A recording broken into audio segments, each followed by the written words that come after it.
ఇక్కడున్న మనం కూడా కొంతమంది యాకోబులాగే ఉన్నామేమో.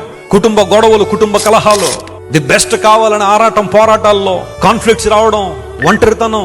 యాకోబుకి అన్నీ ఉన్నాయి, అతనికి లోటంటూ ఏమీ లేదు.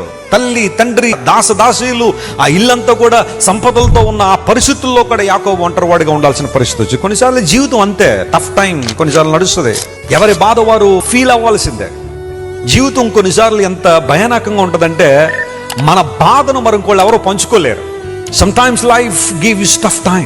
రాత్రి ఎలా గడుస్తుందన్న భయం కొన్నిసార్లు వచ్చేయచ్చు. అలాంటి పరిస్థితుల్లోనే దేవుని వాగ్దానాలు మనం ఏం చేయాలి చెప్పండి?